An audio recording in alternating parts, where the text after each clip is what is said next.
Mesdames et messieurs, bonsoir, bienvenue dans votre émission et bien face à l'opinion de ce mardi soir. Toutes nos équipes techniques à Washington, à Dakar, à Lyon sont mobilisées pour nous accompagner. Eh bien, notre invité de ce soir, notre invité VIP s'appelle Monsieur Ismaël Condé, ex-maire de la commune bien de Matam. Nous sommes dans la capitale guinéenne, Conakry. Il est là avec nous tout à l'heure. Ça sera bien à bâton rompu.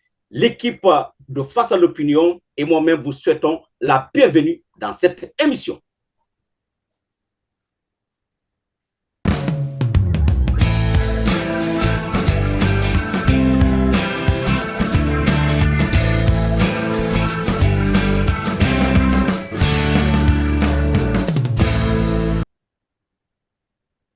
Voilà, bonsoir. Je veux me rassurer que mes confrères sont là avec nous, toute l'équipe au complet. D'abord, Amadou Mbone Diallo depuis le New Jersey. Bonsoir, monsieur Diallo Amadou. Bonsoir, monsieur Baldé. Comment va?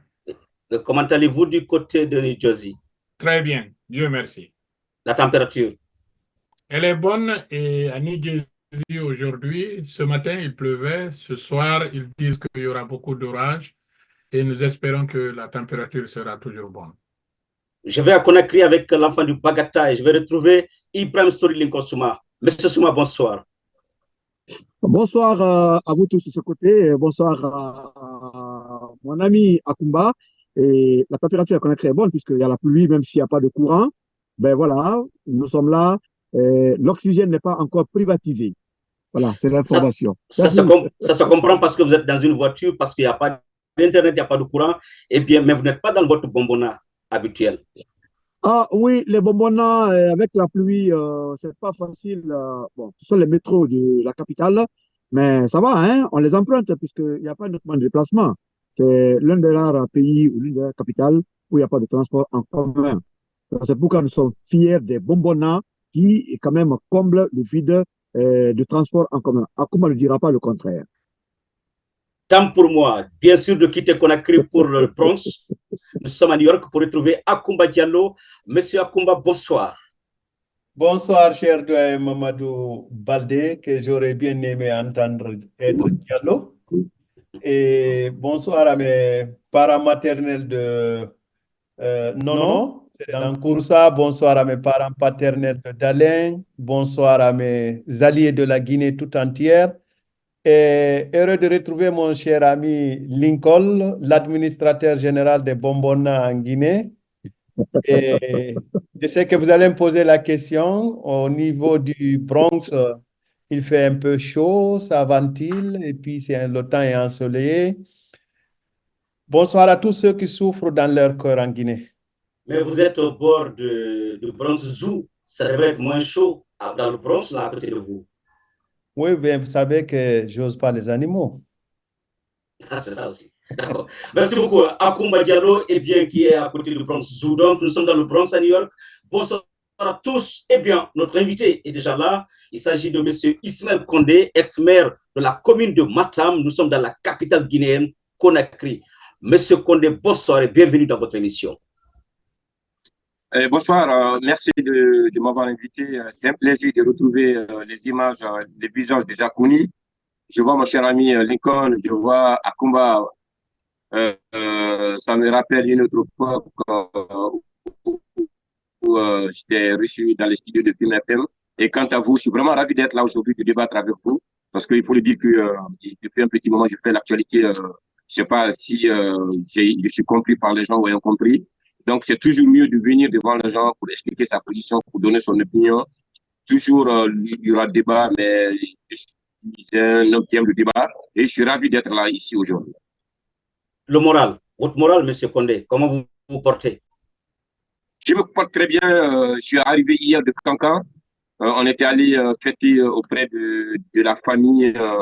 Donc, je suis arrivé hier sous une forte pluie, j'avoue, de Komboya à la Sanaya Barrage. J'ai mis plus de temps que j'ai mis de Cancan à Koya. Donc, la pluie commence à revenir sur Conakry. Et j'espère que c'est la même quantité de pluie qui tombe sur Kalita ce soit pété sur Karakiri. Parce qu'il faut le dire que l'affaire du courant, c'est un peu compliqué actuellement. Et on espère que Nous allons nous servir de toutes les expériences pour corriger les tares qui sont chez EDG, pour que l'année prochaine, nous ne vivons pas la même situation que celle que nous sommes en train de vivre cette année. Avant d'aller dans le vif du sujet, dites-moi comment vous avez vécu la Mamaya de cette année à Kankan. Mais franchement, pour vous dire que c'est pas la première année que je participe à la Mamaya, parce que c'est notre CD qui était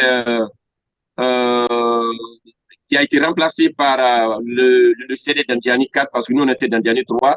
On est resté 5 ans sur le barrage, c'est-à-dire comme étant l'organisateur de la Mamaya. J'avoue que la Mamaya commence à, s'il n'est pas déjà dans le patrimoine culturel de notre pays, il commence à prendre une place importante, parce que quand la Mamaya brille, c'est la culture guinéenne qui brille. Et c'est cet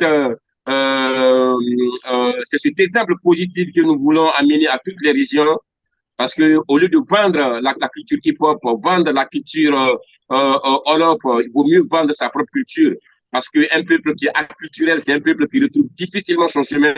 Moi, je pense que c'est quelque chose de très important, et ça doit être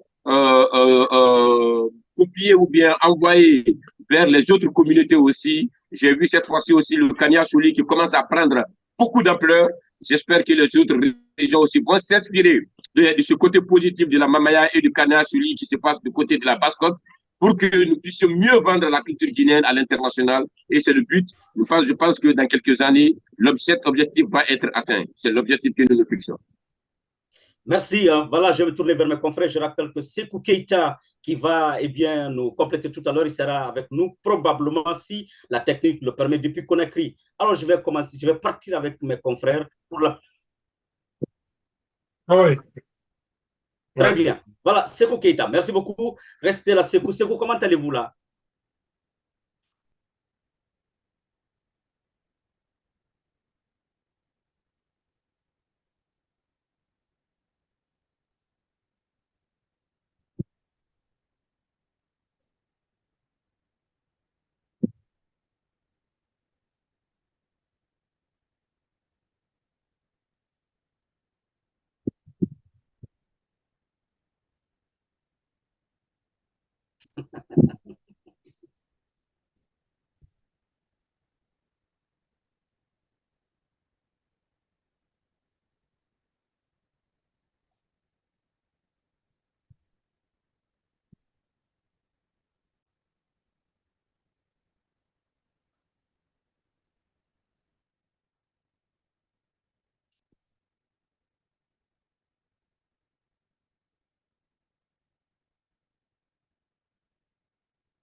Alors, monsieur Ismaël Condé, dans la tête de beaucoup de Guinéens, il y a une confusion.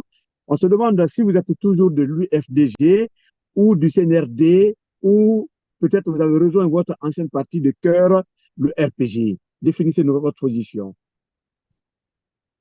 Ben écoutez, les gens font souvent l'amalgame. À ce que je cherche, le CNRD n'est pas un parti politique. À ce que je cherche, le CNRD n'a pas encore, n'est pas une association. Le CNRD. Mais on parle d'esprit CNRD en Guinée. Oui, on parle d'esprit CNRD. Esprit CNRD, on en parle. Je suis d'accord, c'est un camp.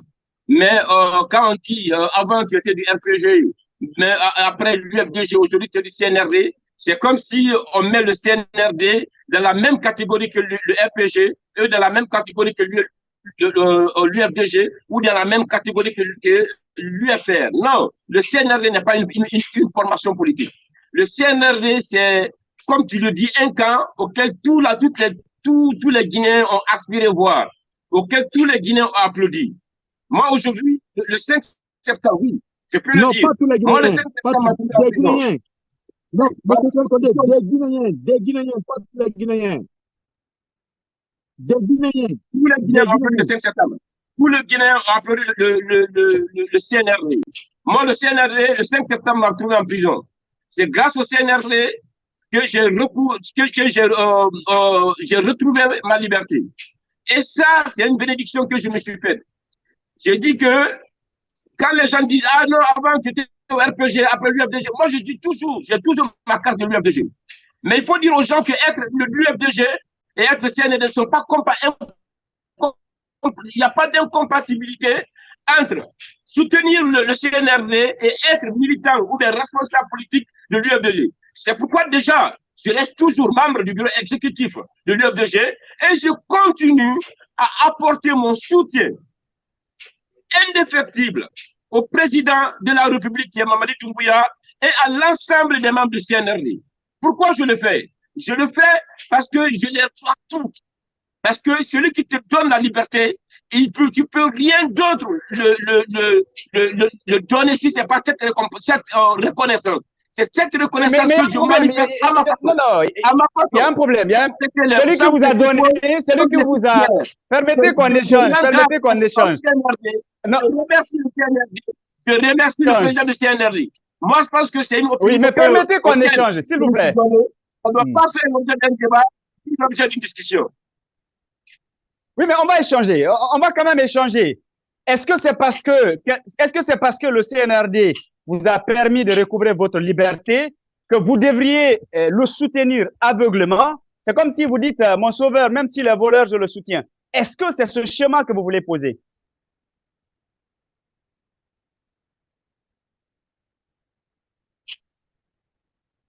Écoutez, pour le moment, on ne peut pas dire que le CNRD est voleur. Pour le moment, on ne peut pas dire que le CNRD est tricheur. Pour le moment, on ne peut pas dire que le CNRD est violeur. Moi, tout ce que je fais, je remercie le président du CNRD. C'est ça que je fais. Et en le faisant, je n'accuse ni Paul, je n'accuse ni Pierre, je n'insulte ni Paul, je n'insulte ni Pierre, je ne diffame ni Paul, je ne diffame ni Pierre. Moi, je pense qu'on est en démocratie. La première règle de la démocratie, c'est la libre opinion. C'est le respect de l'opinion de l'autre.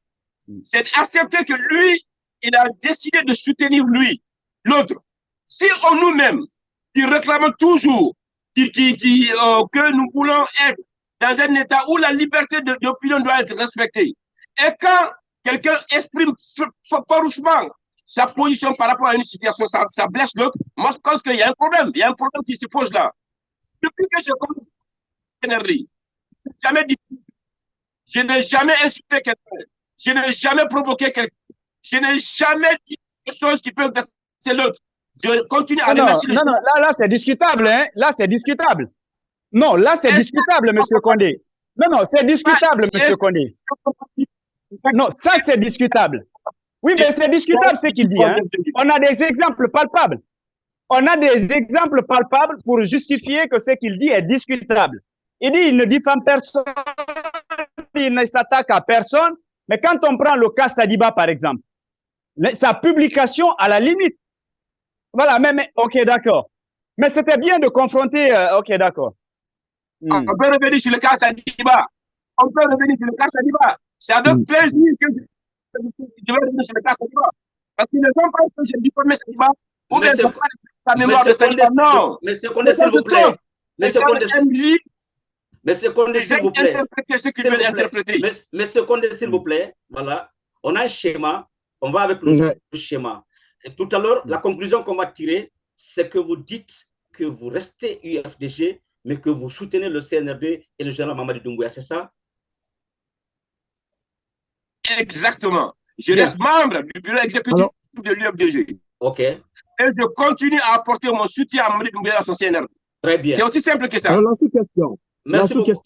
Allez-y. La sous-question de ma question principale. Oui.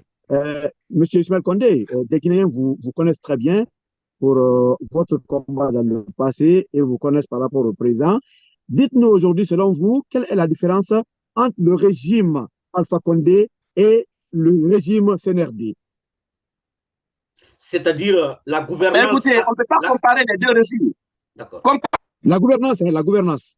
La gouvernance. Dans le même temps. Alpha Condé, écoutez, Alpha Condé est un homme politique. Attendez, il est en train de faire quelque chose. Alpha Condé est un homme politique qui a passé 40 ans de sa vie à se battre pour les principes de la démocratie. Qui est venu au pouvoir sur le plan démocratique, qui a été élu pour le peuple sur un programme bien déterminé, qui est venu avec un projet de société. Les Guinéens le connaissaient. Les Guinéens savaient qui il est. Et les Guinéens s'attendaient de quoi il pouvait nous faire. Alpha Condé, comparer le régime d'Alpha Condé et comparer à celui de Mamadi Doumbouya, ce n'est même pas comparable. C'est comme prendre quelque chose qui vient de naître, comparer à quelqu'un qui a Alpha Condé, c'est un homme politique. Oui. Écoutez, on parle de régime. Le régime s'identifie à partir d'un leader. Quand vous parlez du régime de Alpha Condé, ça s'identifie par rapport à la personnalité de Alpha Condé. Quand vous parlez du président du CNRD, ça s'identifie à la personnalité de Mamadi Doumbouya. Alpha Condé, tout ce que nous vivons aujourd'hui, c'est parce qu'Alpha Condé a failli. Si Alpha Condé n'avait pas failli, on a aujourd'hui être comparé le régime d'Alpha Condé au régime de Mamadi Doumbouya. Alpha Condé s'est battu pour une transition démocratique apaisée et démocratique en Afrique. Il est arrivé au pouvoir en 2010. Il a été réélu en 2015. Son mandat devrait terminer en 2020. Voilà quelqu'un qui s'est assis sur toutes les convictions auxquelles il nous a fait promettre. Il a manifestement modifié la Constitution pour rester au pouvoir. C'est ça qui nous amène aujourd'hui au régime de Mamadi Doumbouya. Mamadi Doumbouya, c'est un régime de transition qui a commencé en 2021 et qui va se terminer en 2024. Lui-même, il l'a dit, un seul jour de plus ne se passera après 2024. Pour le moment, oui, mais... Ils peuvent comparer ce régime qui nous a conduit à ce que nous vivons aujourd'hui et que vous comparez les deux personnalités. Non, Mamadi Doumbouya n'est pas un homme politique. C'est pas un homme politique. C'est un militaire. Oui, mais sauf que... Et c'est ça qu'il est en train de faire. On ne peut pas le comparer à Alpha Condé. C'est comme le ciel et la... Ismaël Condé, sauf que la transition aussi a également ce qu'on appelle sa constitution. C'est la charte de la transition que le CNRD a imposée à la Guinée, mais dont le contenu n'est pas respecté, qui est violé par le CNRD. Est-ce que les deux ne sont pas comparables? Puisque ce que nous vivons aujourd'hui en Guinée, il y a même des situations nouvelles qu'on n'a pas vécues sous Alpha Condé. Est-ce que les deux ne sont pas comparables? Est-ce que le CNRD a respecté son engagement, la liberté de la presse qui est bâillonnée aujourd'hui, les manifestations qui sont interdites? Il y a même des cas de mort dans les manifestations. Il y a plus de 50 morts en Guinée.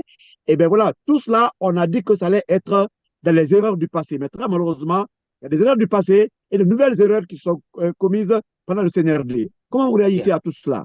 Bien. Ben écoutez, tout ce que vous me signalez là a été observé pendant le régime d'Alpha Condé. La liberté de presse a été bâillonnée. Les journalistes se sont retrouvés en prison. Les radios ont été attaquées. Les manifestations ont été réprimées dans le sang. Tout ça là ont été reconnus. Non, ça passe pas. Ça passe pas, monsieur Condé. Non, monsieur Condé, s'il vous plaît. Oui. Voilà, c'est quoi, attendez. Attendez, c'est plus gros pour laisser passer. Quels sont les médias dont les licences ont été retirées pendant le régime, la gestion du procès Alpha Condé? Quel est le général qui a trouvé la mort? Maintenant, vous êtes en train de comparer. Combien de journalistes? Vous dites que tout ce qui est en train de se passer. Combien de journalistes? Il y a combien de médias en Guinée? Il y a plus de 200 et quelques médias en Guinée. Le CNRD dit pour les raisons de sécurité nationale. C'est intéressant. Moi, je ne suis pas membre du CNRD. Je suis un soutien du CNRD. Je ne suis pas membre du CNRD. Ils disent que pour les questions de sécurité nationale, ça ne les engage que. Moi, ce que je vois, ce que je remarque, c'est ça que je dis. Je dis qu'au temps d'Alpha Condé, les mêmes libertés de presse ont été bafouées. Ça n'a pas sonné le glas du régime. Qu'est-ce qui a sonné le glas du régime? Pas au même niveau quand même. D'accord. Pas au même niveau quand même. D'accord. Là, en ce moment, Monsieur Condé, vous êtes là? Oui, je suis très bien là. Bien. On va continuer avec la prochaine question. Mais on ne peut pas continuer. Non, on ne peut pas continuer. Non. Oui, mais monsieur Condé, on ne peut pas continuer sur cette question parce qu'il y a des problèmes. D'accord. Parce que ça ne peut pas passer si simplement, sincèrement. Oui, d'accord. Je termine. Bien. par rapport aux médias, aucun média guinéen n'a été fermé au temps du président Alpha Condé. Là, vous êtes d'accord avec nous? Mais qu'est-ce qu'Espace a dit? Espace eux-mêmes, aujourd'hui, qui sont fermés, qu'est-ce qu'ils ont dit eux-mêmes? Ils ont dit, si le 5 septembre n'était pas arrivé, la fermeture de l'espace était actée. C'est eux qui l'ont dit. Oui, mais vous esquivez la question. Non, vous esquivez la question. On parle des faits. D'accord. Les faits. Qu'ils ont dit. D'accord. L'espace, au soir du 5 septembre, dans leur émission de Grande Gueule, les mêmes animateurs qui aujourd'hui, pour des problèmes XY, ont dit que si le 5 septembre n'était pas arrivé, la fermeture de notre média était actée. Il m'a dit la même chose. Puis il m'a dit que le 5 septembre, avant le 5 septembre, notre média, la fermeture de notre média était programmée. Vous trouvez une belle façon d'esquiver la question. Mais vous trouvez une belle façon d'esquiver la question. La question, elle est très simple, M. Condé. Non, M. Condé. Non, la question, elle est très simple. Non, M. Condé, la question, elle est très simple. On vous a simplement dit de nous dire quels sont les médias, ou de citer un seul média dont la licence a été retirée pendant le régime du procès Alpha Condé. C'est les médias même là aujourd'hui. C'est différent. Il y a 204 médias qui sont en Guinée. Est-ce qu'il y a eu un média fermé? C'est ça la question. Les 3 médias qui sont fermés, c'est eux-mêmes, personne ne les a obligés de dire. C'est eux-mêmes qui ont dit que leur fermeture était actée. C'est le 5 septembre qui les a sauvés. Ça veut dire que s'il n'y avait pas le 5 septembre, ceux qui étaient là aujourd'hui n'allaient pas exister. Donc, ils ne peuvent pas dire que oui, même Alpha Condé n'a pas pu faire ça, alors qu'eux-mêmes, ils nous ont dit que la fermeture de leur média était actée. Ils ne peuvent pas. On était tous là. Alors, M. Condé, non, attention, on était tous là. Non, c'est des Monsieur Condé, M. Condé, on était là, hein, on était là. Le résumé de ce qu'il a dit. On va se comprendre. Mais il faut que l'on se comprenne. Voilà. On sait que ce qui est en train de se passer en ce moment, à moins qu'on ne soit pas dans le même pays, mais c'est inédit. Premièrement, les médias ont été retirés du bouquet canal. Dites-nous, quel est le média qui a été? Déjà, on peut citer 4. Il y en a 4. Non, la question n'est pas sur combien. La question, c'est comme si vous êtes en train de légitimer. Vous êtes en train de faire une comparaison. Et cette comparaison, c'est ce qu'on est en train de faire. Voilà. Merci beaucoup. Merci, M. Condé. Merci beaucoup, M. Condé. Merci beaucoup, M. Condé. Donc, il ne faut pas dire aujourd'hui que non, ce qui a été fait au temps du CNRD, même au temps d'Alpha, ça n'a pas été fait. C'est archi faux. Merci beaucoup, M. Condé. Merci beaucoup. Merci. Merci. Dans leur contexte. On a applaudi ensemble. Si vous êtes fatigué d'applaudir, il ne faut pas venir peindre tout en noir pour dire que non. Voilà. Parce que c'est très intéressant. Merci beaucoup. Merci. Je rappelle que notre invité s'appelle M. Ismaël Condé. Il est ex-maire de la commune de Matam. Nous sommes à Conakry, la capitale de la République de Guinée, qui est notre invité VIP ce soir. Akoumba Diallo, allez-y pour votre question, s'il vous plaît. Je m'excuse parce que j'aimerais commencer par une petite analyse avant de poser ma question. Akoumba, on ne vous entend pas. Mais son micro est fermé, on ne peut pas l'attendre. Merci. Je disais que je m'excuse parce que je vais commencer mon propos par une petite analyse. J'aimerais bien prendre un peu de votre temps pour peut-être exprimer ce blabla-là de ma part. Je pense que l'émission commence sur une petite confusion. Et il serait bon qu'on lève cette confusion pour qu'on puisse avancer et que ça soit beaucoup plus constructif. Monsieur Condé dit que le CNRD n'est pas un parti politique. Un parti politique est une structure qui est amenée à conquérir le pouvoir, à le gérer et à participer à la gestion des institutions de la République. Vous comprendrez là qu'il y a une petite répétition de ma part. Alors, moi, en tant qu'étudiant, je me dis que le CNRD me semble être politique. Monsieur Condé dit que le général Mamadi Doumbouya n'est pas un homme politique. Pourtant, le général Mamadi est à la tête du CNRD il est à la tête de la gestion des affaires politiques de la Guinée. Alors la question de savoir s'il est politique ou pas ne se pose pas. Pour moi, c'est un homme politique. Troisième observation, c'est que M. Condé nous informe qu'il est un soutien indéfectible à la gouvernance du général Mamadi Doumbouya, mais qui reste membre de l'IFDG.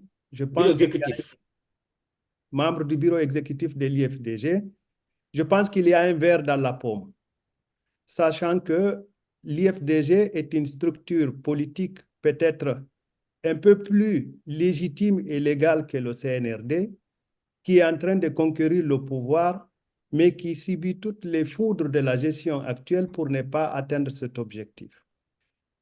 Là, j'insiste, je pense qu'il y a un verre dans la pomme. Et ensuite, il nous a fait une comparaison qui ressort que le régime de M. Alpha Condé était pire que le régime du général Mamadi Doumbouya. Je suis un peu perplexe, mais j'aimerais que mon analyse aboutisse à une question. M. Alpha Condé, durant toute sa gestion, nous l'avons dit, il n'a pas retiré la licence d'une radio. M. Alpha Condé avait un opposant qui était très dur à son égard, parce que c'est un opposant qui s'est senti dans, si vous voulez, dans toutes les restrictions possibles. Mais il ne l'a pas mis en prison. Il n'a pas mis Cellou Dalein, le principal opposant, en tout cas en prison. Et à ce que je sache, Cellou Dalein n'est pas mort en prison. Et à ce que je sache, il y a eu toujours, si vous voulez, un cadre de dialogue, même si on n'a jamais respecté les conclusions, qui laissait apparaître un semblant de démocratie dans le pays. Alors, si maintenant je devais poser une question, j'aimerais dire ceci. Monsieur Condé, l'homme agit souvent suivant 3 paramètres, suivant sa raison, sa nature et son intérêt. Aujourd'hui, à quel titre, avec quel facteur vous vous exprimez? C'est ma question. Monsieur Condé. Merci beaucoup, Akoumba, pour... vous avez dit que vous ne pensez pas que le régime de Alpha Condé soit pire que le régime du CNRD. Mais le monde est fait par les relations de cause à effet. Avant de vous attaquer sur les effets, il faut revenir sur les causes. Si Alpha Condé avait respecté sa parole, s'il avait respecté son parcours, on n'allait pas être là aujourd'hui à faire ce débat entre le CNRD et le régime Alpha Condé qui est pire. Celui qui est pire, c'est celui qui nous a envoyé à analyser et à comparer entre les deux régimes. Et qui nous a envoyé à faire ça, c'est le régime d'Alpha Condé. Vous dites que Cellou Dalein n'était pas en prison. Il était le meilleur opposant d'Alpha Condé. Mais au soir du 5 septembre, Cellou Dalein lui-même, quand il a pris la parole, il a dit que je suis enfin libre. Un homme qui est en prison ne dira jamais qu'il est libre. Un homme qui est libre, Alpha Condé est tombé. Le peuple guinéen est libre. Ça veut dire que quelque part, le peuple était en prison. La preuve est que Alpha Condé était en résidence. Cellou Dalein était en prison chez lui. Il ne pouvait ni aller faire son traitement. Il ne pouvait pas sortir chez lui. Il y avait un camp militaire qui était installé devant son domicile, qui l'empêchait de se mouvoir, de faire ce qu'il voulait. Si ce n'est pas une prison, la prison, seulement ne suffit pas d'aller les mettre à la maison centrale. La prison, c'est aussi empêcher quelqu'un de faire ce qu'il a envie de faire. Et Alpha Condé a infligé ça à Cellou Dalein Diallo. Moi, j'étais un opposant à Alpha Condé. J'ai été pris, j'ai été mis en prison avec combien de leaders, combien de responsables politiques, combien d'opposants. Et ces leaders-là, nous tous, nous avons été libérés quand Alpha Condé est tombé. Donc, vous ne pouvez pas me dire aujourd'hui que Alpha Condé n'a pas mis ses opposants en prison et que Alpha Condé était blanc comme neige. Vous dites que Alpha Condé, celui-là n'est pas mort en prison. quel opposant de Mamadi Doumbouya, qui n'est ni candidat à une élection, qui n'est ni candidat à n'importe à quelque sorte d'élection, qui n'a pas un membre de son gouvernement, de l'Assemblée nationale, du CNT, qui serait candidat aux futures élections. Qui est opposant de Mamadi Doumbouya aujourd'hui, qui est en prison et qui est mort en prison? Il faut qu'à Akumba, nous revenions sur ces détails-là avant de revenir répondre à votre question. Très bien. Votre question, vous lui dites que oui, le CNR est assimilable à une formation politique. Non, une formation politique, c'est quelque chose qui est créé dont la vocation est d'aller aux élections. Mais ce que nous avons comme le CNRD, ça a été dit, redit, répété, le CNRD n'a pas vocation d'aller aux élections, aux prochaines élections, au même type que les partis politiques. Ça ne passera pas à Cuba. Ça ne peut pas passer. Donc, dire aujourd'hui... Laissez Akumba réagir. Laissez Akumba réagir, s'il vous plaît. Pour la commission à Mirador, ça veut dire que votre fermeture était actée. Actée. Le leader, votre leader, a été bâillonné. A été persécuté. Il a été persécuté. Ses gardes-corps ont été molestés. On l'a retiré son gagne-pain. Il était devenu que l'homme de lui-même. Vous ne pouvez pas venir aujourd'hui dire que comme tout ça là, on a oublié. Non, on a une question de mémoire. L'opinion est là pour vous rappeler que tout ce que vous avez dit au soir du 5 septembre, nous sommes là pour vous rappeler. D'accord. Non, ce qui a été dit, c'est eux qui l'ont dit. Nous, on ne savait pas. On n'était pas au courant des polices. C'est eux qui sont venus nous dire devant tout le monde que si le 5 septembre n'allait pas arriver, leur fermeture était validée. Donc, arrêtez de faire l'amalgame. Alors, restons dans ce que vous-même vous dites. Non, M. Condé, restons dans ce que vous-même vous dites. On va rester dans ce que vous-même dites. Vous dites que, on a dit, d'accord, Akumba, sinon je voulais grignoter un peu avant que vous posiez la question. Vas-y. Parce que vous dites que, à Espace, on a dit que s'il n'y avait pas eu le 5 septembre, la fermeture était actée.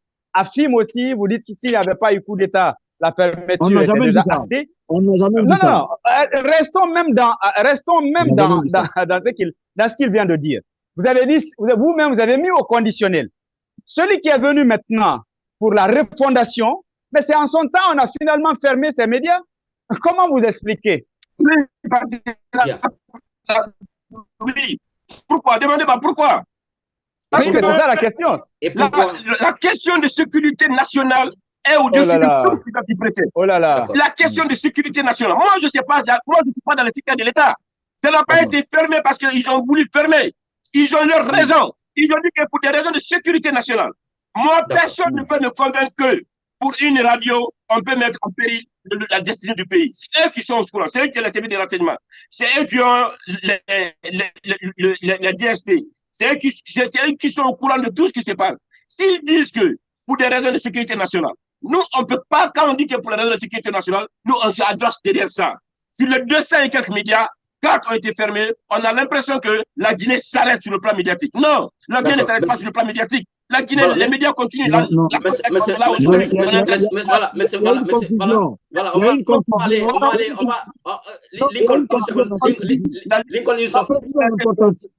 la précision est importante. Il y a une confusion dans ce que M. Condé dit, même tous les officiels. Il y a eu la fermeture de 4 groupes de médias. 4 groupes de médias ont été fermés. 4 groupes de médias ont été fermés. Mais il y a plus de 20 médias qui sont fermés. Si vous prenez Dioma, Espace a plus de 11 autres médias à l'intérieur du pays qui sont indépendants d'Espace qu'on a créé. Il y a Espace Kimia, l'AB, ainsi de suite. Si vous prenez Dioma a des studios indépendants à l'intérieur. Quand vous faites le calcul, il y a plus d'une vingtaine de médias qui sont fermés, qui appartiennent à ces 4 groupes de médias. Lincoln,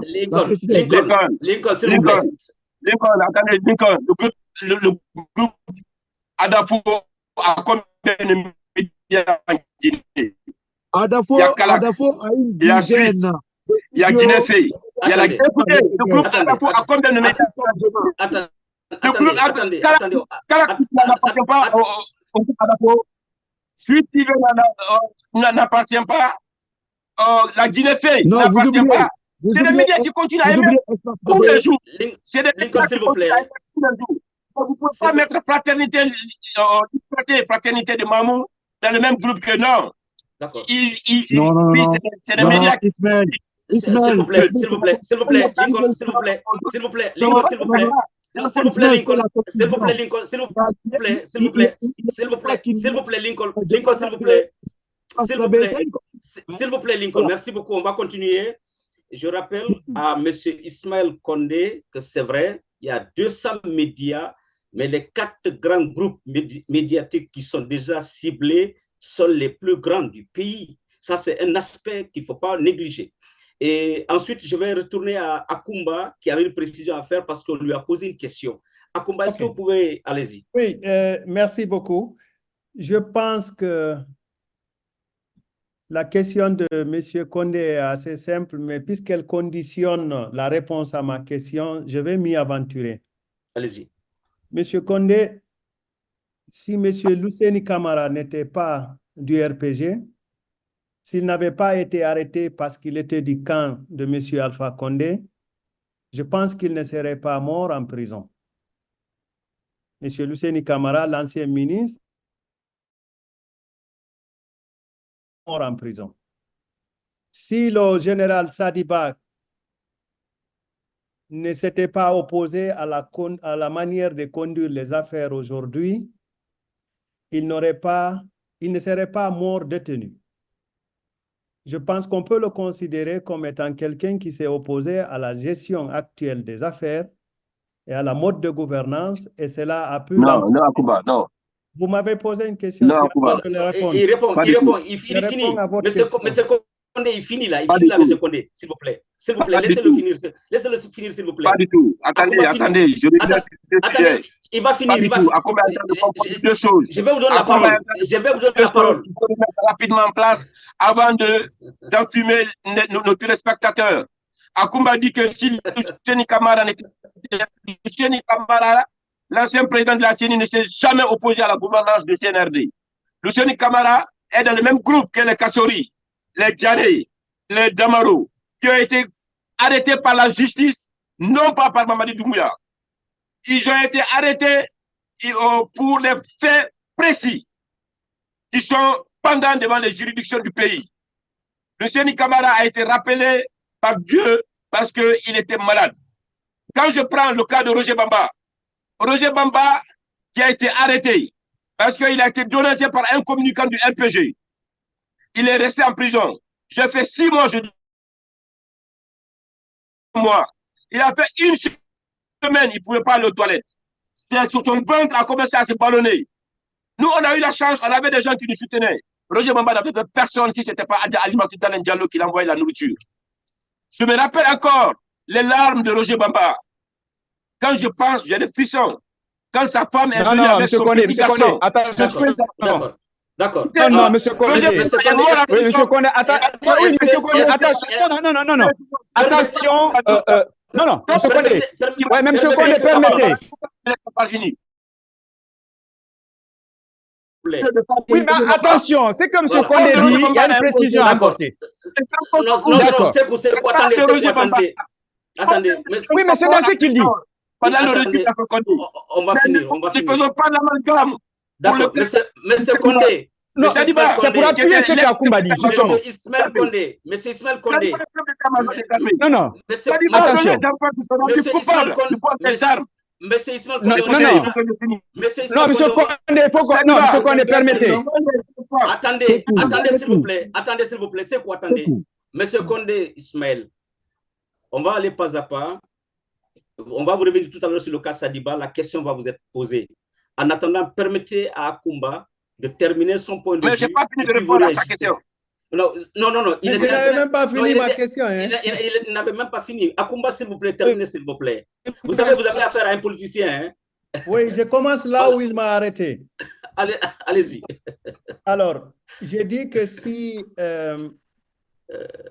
Général Sadiba Koulibaly n'était pas opposé à la gestion du pays actuel, il ne serait certainement pas mort dans des conditions non élucidées et sa famille ne l'aurait certainement pas pleuré de la manière dont elle le pleure aujourd'hui. Si M. Ibrahima Kassori Fofana, M. Diané et tous ceux qui s'en suivent n'étaient pas de la gouvernance du professeur Alpha Condé, je pense qu'il ne serait pas en train de mourir à petit feu aujourd'hui en détention. Alors, si vous me posez la question de savoir, est-ce qu'il y a des politiciens qui sont aujourd'hui en difficulté sous le régime du CNRD? Je peux vous laisser répondre hein, si vous pensez que c'est le moment de m'arrêter. D'accord. Si vous pensez qu'il n'y a pas de politiciens en difficulté, il n'y a pas de règlement de compte, j'insiste sur ma question. L'homme agit suivant 3 facteurs: la nature, l'intérêt et la raison. Vous, aujourd'hui, M. Condé, suivant quel facteur vous agissez? Ben écoutez, je vais revenir sur votre question avant de répartir sur les suggestions par rapport aux hommes qui sont en prison. Vous dites que l'homme agit sur 3 facteurs: la nature, la raison ou l'intérêt. Moi, aujourd'hui, je n'ai aucun intérêt avec le CNRD. Aucun. Le seul intérêt que j'ai aujourd'hui avec le CNRD, c'est parce que le CNRD m'a permis d'être devant vous aujourd'hui pour faire ce débat. Parce que si le CNRD n'était pas là, j'allais être encore à la maison centrale parce que j'ai été condamné à plus de 3 ans, de 4 ans de prison. Entre 2021 et 2023, ça ne fait pas 4 ans encore. Le CNRD, l'intérêt que j'ai aujourd'hui au CNRD, parce qu'il m'a permis de corriger l'injustice qui m'a été faite par un régime sanguinaire qui n'a eu que pour seul objectif la conservation de son pouvoir. Vous dites la raison. Oui, il y a une raison qui me pousse aujourd'hui à soutenir le CNRD. Cette raison, c'est ça que je viens de vous définir. L'intérêt, j'étais maire, le CNRD m'a enlevé maire. Si c'était une question d'intérêt, j'allais être le premier à m'opposer aujourd'hui au CNRD. Ça fait 4 mois que j'ai été enlevé maire. Si je suivais, parce que les gens commençaient à dire, ah, il est en train de faire tout ça là, parce qu'il veut être reconduit comme président de la délégation spéciale. Ça n'a pas été fait. Il soutient le CNRD parce qu'il y a un décret. 4 mois. Ce n'est pas parce que les décrets ne m'ont pas été proposés. 4 mois. Je reste constant dans ma démarche. On vous a proposé le décret? Non, je ne veux pas revenir sur les décrets m'ont été proposés. J'ai rencontré le président. Les décrets m'ont été proposés. Les décrets m'ont été proposés. Oui, mais une information, vous avez rencontré le président? Vous avez rencontré le président, vous dites?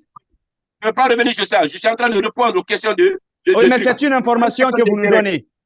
Vous avez rencontré le président? S'il y avait une question d'intérêt, je n'allais pas être là aujourd'hui parce que depuis que le CNRD est là, je n'ai bénéficié d'aucun décret. Mon passage du premier vice-maire au maire, ce n'est pas un décret qui m'a fait. Parce que j'étais premier vice-maire et le maire a été confondu avec les faits de détournement et consorts qui l'ont injecté comme beaucoup plus de cadres. Si je n'étais pas premier vice-maire, je n'allais pas monter. C'est le premier vice-maire qui allait monter. Et ce poste de premier vice-maire-là, ce n'est pas le CNRD qui me l'a octroyé. Ce poste de premier vice-maire, c'est une élection libre et indépendante qui me l'a. Je peux expliquer mon agissement ou mon soutien envers le CNRD. Oui, mais Doumbouya, le général a le pouvoir de décret. Vous pouvez viser des postes. Je réponds à la question de Yacoumba. Je dis, il y a une raison. La raison est que le CNRD a écouté ce que j'avais dit au temps d'Alpha Condé. Le CNRD m'a sorti de l'injustice qui m'a été affligée. Cette région, elle vaut l'or pour moi. D'accord. Monsieur Condé Ismaël. Monsieur Condé Ismaël. Je suis constant encore. Je dis constant au soutien. Monsieur Condé Ismaël. Monsieur Condé. C'est la recette de l'intérêt. Je n'ai aucun intérêt aujourd'hui avec le CNRD. Monsieur Condé Ismaël. Vous pouvez viser des postes. Monsieur Condé Ismaël. Monsieur Condé Ismaël. Mais quand même, une petite précision. Attendez. Voilà, monsieur Ismaël Condé, merci beaucoup. Donc, on peut tirer la conclusion que c'est par reconnaissance au général Doumbouya. C'est ça? J'ai répondu à la question, oui. Merci. Eh bien, on va passer... La petite précision, parce que c'est important. C'est un acteur politique. Est-ce qu'il n'est pas en train de... c'est une question, hein, de plomber un peu sa carrière. Lui, il a été arrêté, et Orosé Bamba, ainsi de suite, par le président. C'est-à-dire, là-bas, on parle d'Alpha. Ceux qui sont là aujourd'hui en prison, là, c'est la justice que vous accusez. Est-ce que cette façon d'analyser les choses n'est pas justement le véritable notre problème? Notre pays est confronté aujourd'hui, c'est-à-dire le problème des véritables leaders. Vous, c'est le président qui vous a enfermé. J'ai pas compris votre question. Je vais reformuler alors. Vous avez été un prisonnier du professeur Alpha Condé, selon ce que vous avez dit tout à l'heure. Maintenant, les autres leaders qu'on cite, notamment Lousseni et puis Kassori et autres, eux, c'est la justice qui les a arrêtés. Pourquoi ces genres d'appréciation de l'autre côté? Parce que vous êtes concerné. Kassori n'est pas en prison parce qu'il a insulté, parce qu'il a été accusé d'avoir insulté le président Mamadi Doumbouya. Diané n'est pas en prison parce qu'il est accusé d'avoir insulté le président Mamadi Doumbouya. Ils ne l'ont pas fait aussi. Moi, j'ai été inculpé officiellement par le procureur de la République pour injure envers le chef de l'État. Injure. Donc, quelqu'un est condamné parce qu'on le reproche d'avoir injuré le président de la République. Quelle injure j'avais fait? Je lui ai dit de ne pas faire un troisième mandat de trop. Le président de la République a continué. J'ai été condamné à 4 ans de prison. Vous pouvez comparer ça à celui qui est condamné, à celui qui est accusé pour les faits de corruption, d'enrichissement illicite, de détournement de fonds publics. Non, mais si vous comparez ça, ça veut dire que... Merci beaucoup. Non, vous avez été jugé, il faut le préciser. Keita, s'il vous plaît. Bien. Merci pour la précision. On va revenir sur toute la question là tout à l'heure. Mais permettez à Amadou Mbone qui est à Nidjozi qui nous attend et qui va poser sa question, s'il vous plaît. Monsieur, bonsoir. Bonsoir, mon frère. Je constate que vous êtes très jeune et que j'aimerais aussi partir sur un petit parcours pour vous faire comprendre ce qui se passe. Vous dites si l'injustice m'a été commise et qu'elle est commise à d'autres personnes, ça dépend de la position à laquelle ils sont. Si nous continuons, la Guinée a été toujours comme ça et nous avons toujours analysé les situations de la sorte. Je suis de la vieille génération de Kankan. J'ai assisté à l'arrestation de Barry Samba Safé à la permanence fédérale de Kankan. Et ainsi de suite jusqu'à aujourd'hui. Pourquoi tant de violence au sommet de l'État dans notre pays? Et que quelqu'un qui pense ou qui a l'idée de commettre un coup d'État mérite la mort ou tout autre. Avons-nous au sommet de l'État pensé une fois que ces têtes dont nous coupons, ou le gouvernement, ou ceux qui sont au sommet de l'État continuent à couper au fil des temps, depuis Sékou Touré jusqu'à présent, qu'on pouvait utiliser ces têtes-là pour faire autre chose? Ou bien avons-nous comparé la situation des pays voisins, à savoir le Togo, le Bénin, le Sénégal et autres choses, parce que vous avez Amadou Dia au Sénégal au temps de Senghor, il a été plusieurs fois, plusieurs années en prison. À sa sortie, il vivait avec sa famille. Au sommet de l'État, avons-nous pensé que ce pouvoir dont détiennent certaines personnes à un moment donné ont le droit de couper la tête de d'autres Guinéens sur place parce que ceux-là ont rêvé et sans savoir que même ces rêves-là ne se réalisent pas autant de secteurs de notre jeunesse. On se rendait compte que dans des quartiers, ceux qui rêvaient être présidents avaient le malheur d'être envoyés au Camboiro. Mais Sékou Touré, dans ces dernières années, c'est Lansana Conté qui l'avait porté sur son dos quand il fut à la Mecque. On se disait cela. Et c'est Lansana Conté qui l'a remplacé. Et tous ceux dont on accusait de complot de 5e colonne et autres là, ne l'ont pas remplacé. C'est Lansana qui l'a porté sur son dos. Donc on ne peut pas prévoir ou savoir qui va nous remplacer.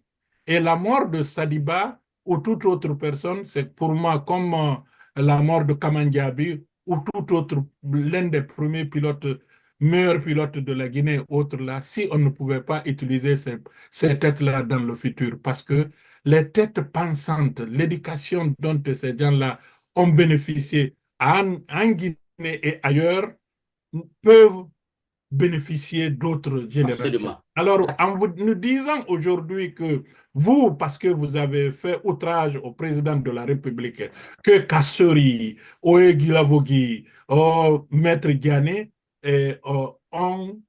parce que ceux-là sont accusés d'autres choses. Pouvez-vous nous dire que si quelqu'un est accusé et n'est pas prouvé et n'est pas condamné pour le moment, et cette personne est coupable, ça c'est un. Ma seconde question à savoir, j'ai vu le procureur de la greffe Ali, quelque chose comme ça, qui hier disait à M. Ghané, comme vous n'avez pas de défendeur aujourd'hui, il donnait l'ordre au juge d'évaluer les biens de celui-ci et les saisir, alors que lui, il n'avait pas le droit de donner l'ordre au juge. Et les juges ne sont même pas rentrés dans leur loge pour débattre sur la situation. Ils ont donné l'ordre immédiatement. Et lui, Ali, il n'obéit pas à la Cour suprême qui l'a demandé de libérer le monsieur de Dioma parce que celui-ci a été prouvé non coupable et reste en prison. Et d'autre part, quand j'ai vu Ali analyser la situation de Oegi Avogui qui disait que son enfant est aux États-Unis et celui-ci achetait des maisons ici et les revendait. Il était surpris de dire que M. Oegi Avogui envoyait 10 000 $ aux États-Unis à son fils pour pouvoir financer la reconstruction d'une maison aux États-Unis. Alors qu'on peut le faire s'il avait envoyé quelqu'un à nous autres ou ceux qui ont vécu pendant 10 ans, 20 ans, il pouvait lui donner une analyse qu'avec 3 000 $, parce qu'ici aux États-Unis, vous achetez une maison, 2 maisons, 3 maisons, c'est le gouvernement qui vous vient en aide pour demander combien vous voulez acheter et vous finance au fur et à mesure. Cette analyse devait être faite. Mais on est dans un carcan de haine. Pourquoi le mot opposition ne peut pas être enlevé dans le langage dans notre pays parce que je veux être président où on a tendance à dire que je veux faire un coup d'État, donc il faut me couper la tête, alors qu'on ne peut jamais prévoir qui va nous remplacer. Quelle est votre position? Le malheur qui m'est arrivé est différent du malheur de l'autre, donc dans ce cas, nous ne sommes pas dans le même camp. La prison que vous avez ne vous fait-il pas mal de telle sorte que la majorité, plus de 25 000 personnes en Guinée ont été tuées par le pouvoir en place, alors que vous, si vous êtes ici là, je suis Keita, l'autre est Samora, si on se rencontrait dans un restaurant au Togo ou au Bénin, on va sympathiser.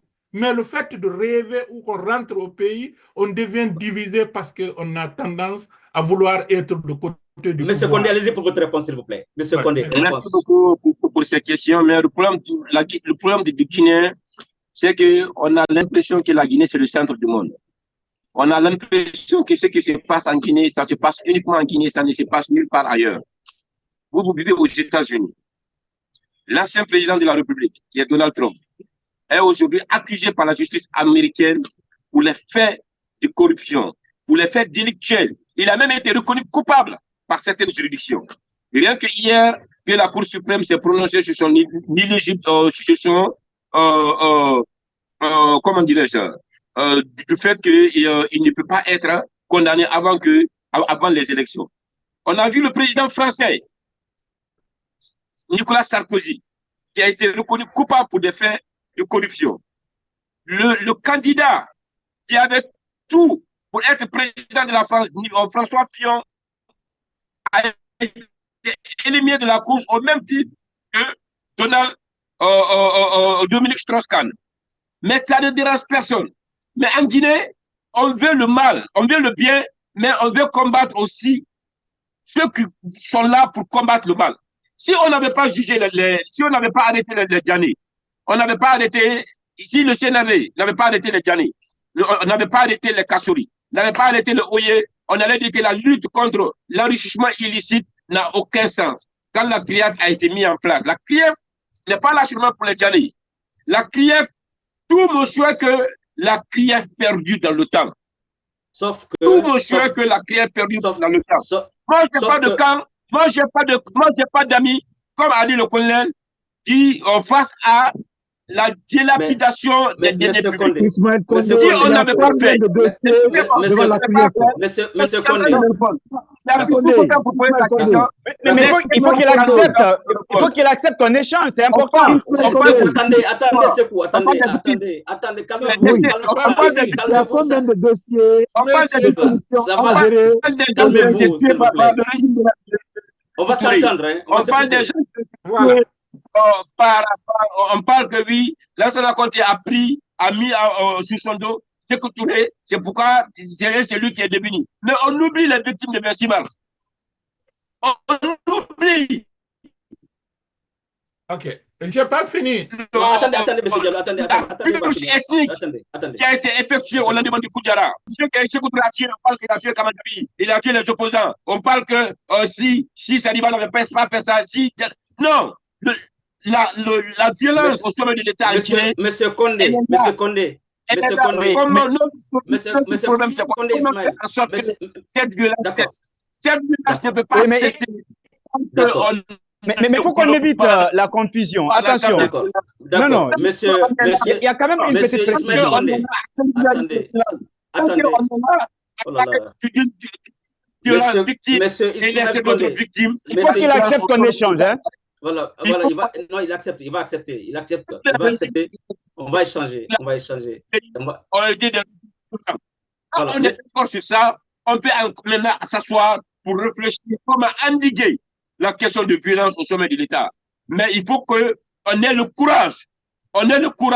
De dénoncer toutes les victimes au même niveau, mais qu'on ne singularise pas les victimes, qu'on ne fait pas semblant d'oublier certaines victimes, qu'on ne fait pas semblant de faire en sorte que d'autres ont été moins violents que d'autres. Non, la violence égale à la violence. Mais attention, monsieur Condé Ismaël, merci beaucoup, monsieur Ismaël Condé.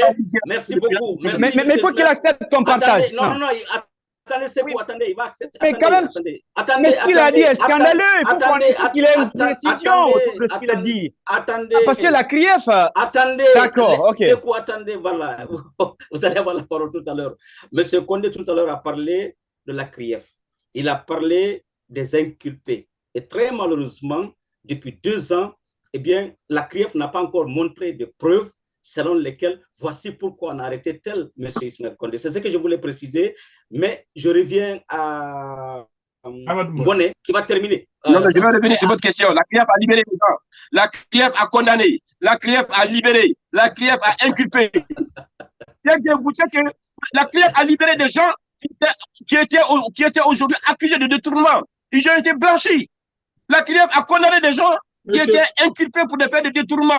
Ils ont été condamnés. Monsieur Condé, Monsieur Condé, c'est pas le cas de tout le monde. Monsieur Condé, ma question est très simple. Monsieur Condé, Monsieur Bonnet, voilà, précisez votre question rapidement. On va passer à Monsieur Condé, ma question est très simple. On va aller à la pause. Hein.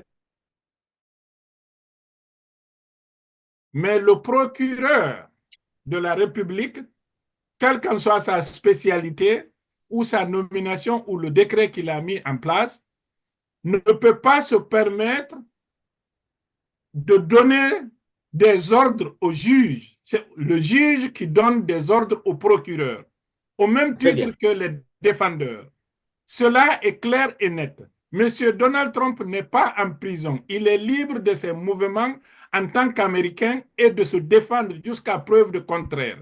Ceux dont vous avez cité en France aussi, que ce soit Strauss-Kahn ou autres, ils étaient libres de leur mouvement, on les a arrêtés pour un temps bien déterminé. Rien ne prouve par A plus B que ces messieurs qui sont là, qui ont servi notre pays pendant des années et des années, qu'ils sont coupables, qu'un Kassori soit coupable parce que ce n'est pas prouvé par la justice. Merci, M. Diallo, pour la précision. Vous avez été condamné avec Bamba, vous avez vécu avec lui. Je voudrais vous dire, M. Condé, que les parents, les enfants des gens qui ont péri pendant tous ces régimes qui se sont succédés, je prie Dieu et trouve en moi que la violence n'est pas seulement sur ces personnes qui ont péri, mais sur la famille, l'effet de ces enfants sur ces familles-là.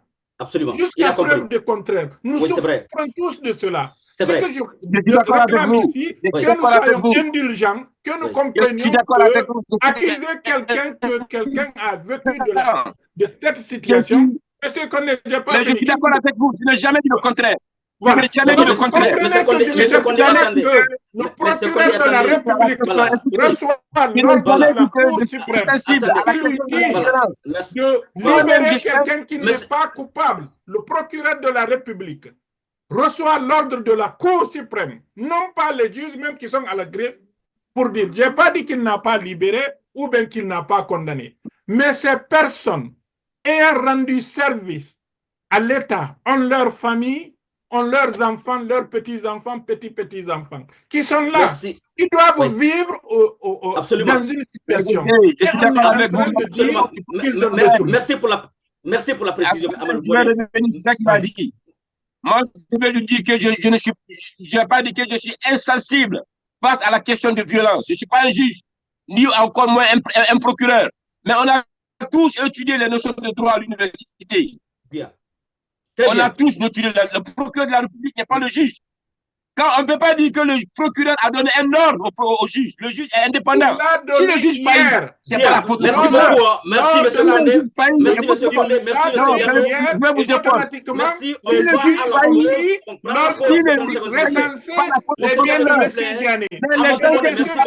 je suis en train de parler, je ne l'ai jamais rencontré à la loi. Mais cela m'a choqué. On prend la pause pour 30 secondes, s'il vous plaît. Technique, on va la pause. Insensible. Technique, on va la pause pour 30 secondes.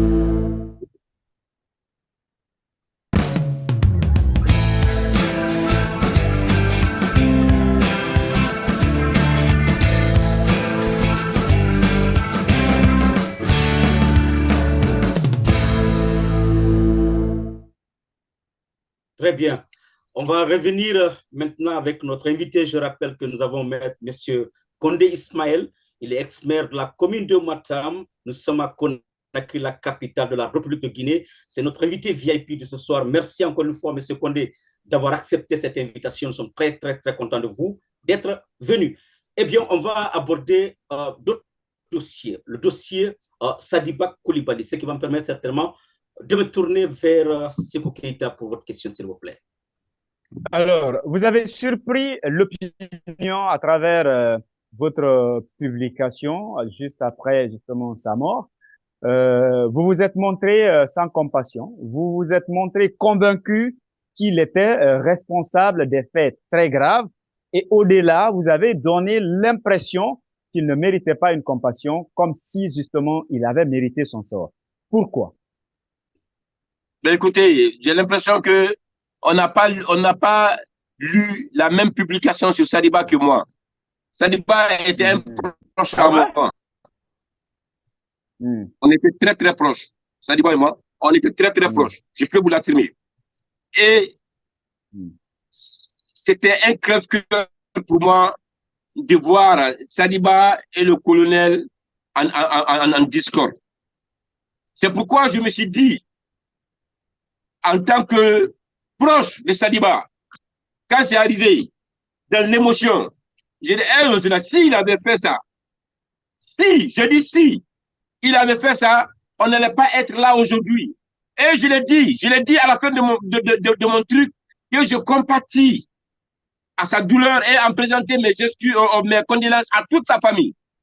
C'est comme si toute l'histoire qui était entre Sadiba et moi revenait à la tête.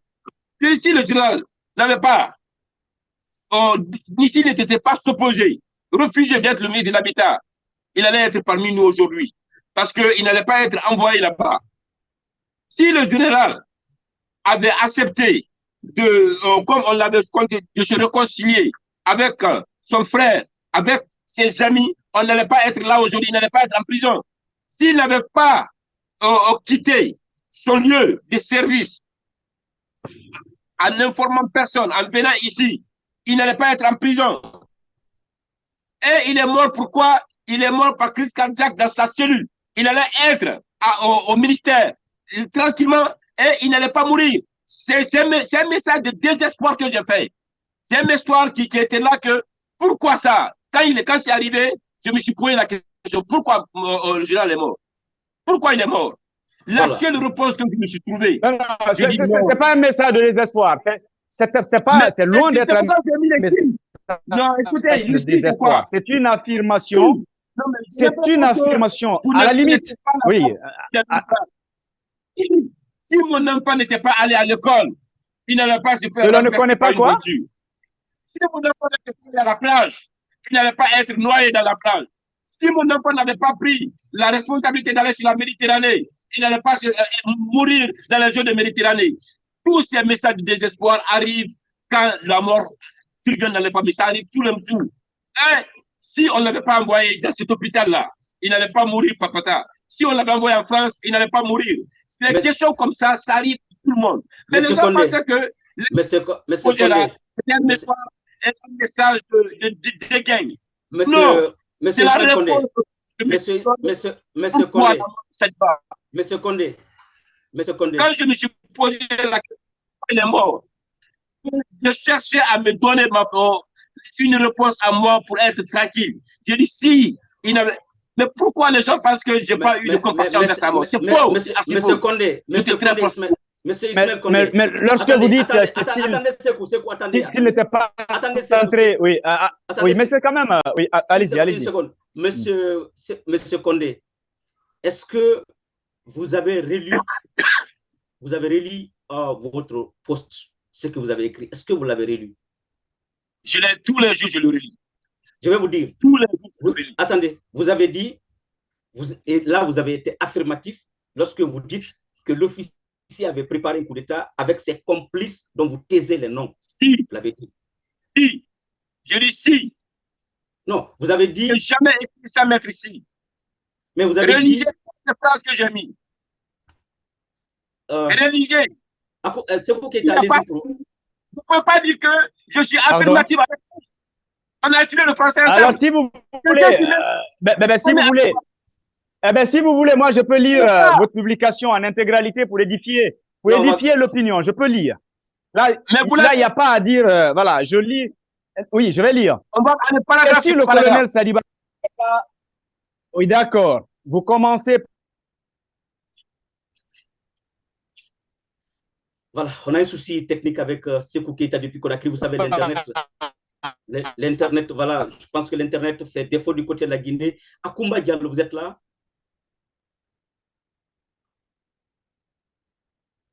Voilà. Je crois que la technique va s'occuper un peu de Sékou. On va aller avec Akoumba. Son micro.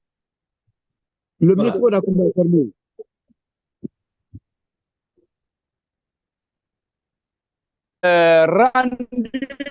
Voilà, Sékou. Voilà, Sékou. On s'arrête là-bas d'abord. On ne t'a même pas entendu. On t'a pas entendu. Non, Sékou, on ne t'entendait pas du tout. C'était pas bien.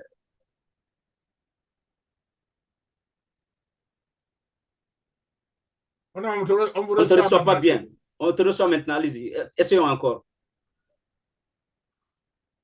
Alors, je reprends ou je reviens sur l'aspect qui parle de coup d'État? Oui. La partie en question, voilà. La partie en question, si vous voulez, l'extrait. L'extrait. Allez-y. Bien, il dit ceci.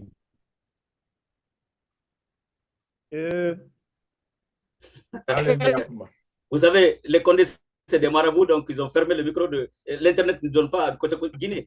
On va aller avec Akoumba. Donc, on va écarter un peu Sékou avec l'Internet qui ne donne pas. Akoumba, allez-y, s'il vous plaît.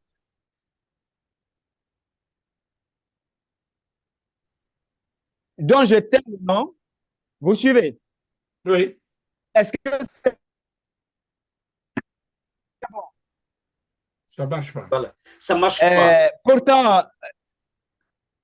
Ça ne marche pas. Ça ne marche pas. Akoumba, c'est pas bon? S'il vous plaît. C'est pas bon. C'est pas bon du tout. C'est pas bon. Akoumba, allez-y, s'il vous plaît. Akoumba, allez-y. Non, on ne vous entend pas du tout. Akumba, allez-y. Sekou, je peux? Oui, allez-y. Akumba, allez-y. Parce qu'avec l'Internet à Conakry, c'est difficile. Allez-y, Akumba. Je craignais que je parle au même moment que Sekou.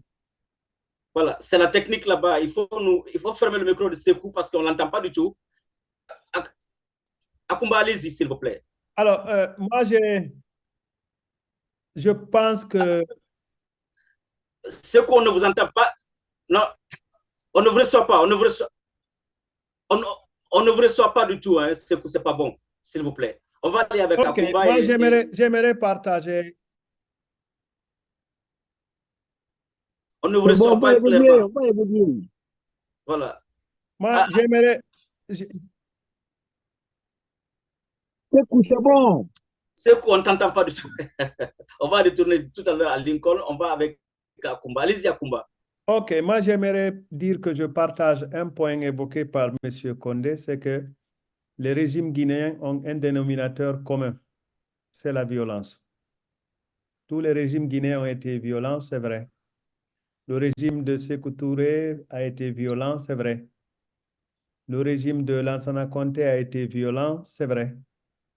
Le régime de Dadis Camara a été violent, c'est vrai. Le régime de Konaté ne fait pas l'exception. Le régime d'Alpha Condé a été violent, c'est vrai. Mais le régime de Mamadi Doumbouya est en train d'être violent, c'est aussi vrai. Est-ce que le régime de Sekouba a été violent? Oui, vous vous rappelez de l'eau empoisonnée? Est-ce que ça, c'est du régime? Si le régime n'avait pas cautionné, ça n'aurait pas marché. D'accord, on continue. Et n'oublions pas que Konaté était le ministre de la Défense du capitaine Dadis pour les événements du 28 septembre. Alors, je continue pour dire que vous avez raison, M. Condé, que la violence a été un dénominateur commun de l'ensemble des régimes que la Guinée a connus et que la Guinée est en train de connaître d'ailleurs. Mais est-ce que cela voudrait-il dire qu'on doit prôner la violence? Parce que rappelez-vous que l'onde, la vie n'est qu'une onde. L'onde que vous renvoyez, c'est celle-là qu'on vous ramènera, obligatoirement. Tout régime qui a été violent finira par la violence, certainement. Alors, je pense aussi, pour vous personnellement, on ne prône pas le bien parce qu'on est capable de sélectionner ceux qui vont bénéficier du bien que vous prônez. On ne prône pas le bien parce qu'il faut que ce bien arrive à ceux avec lesquels vous êtes d'accord. On prône le bien parce qu'on est bien. On prône le bien parce qu'on souhaite que le monde soit bien. Et je pense qu'un homme public que vous êtes, je pense que vous auriez été beaucoup plus compris si, par exemple, votre message était un message de réconciliation, un message qui faciliterait en tout cas le bien-être.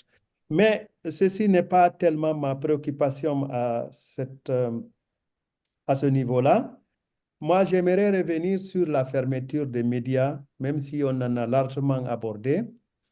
Vous savez, dans un État dans lequel il n'y a pas de médias, c'est la rumeur qui fonctionne.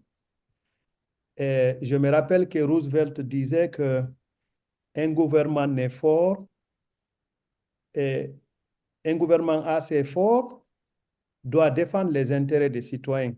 Et les citoyens doivent être assez bien informés pour exiger ou pour soumettre ou pour exercer son souverain contrôle sur l'action du gouvernement.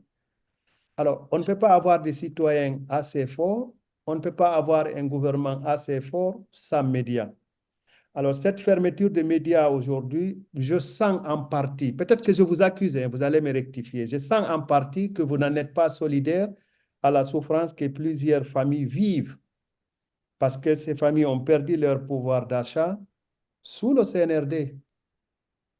Est-ce qu'aujourd'hui, si on vous demandait un message à l'égard du général envers non seulement les droits de l'homme, mais aussi envers ces médias-là, quels auraient été les termes de ce message-là?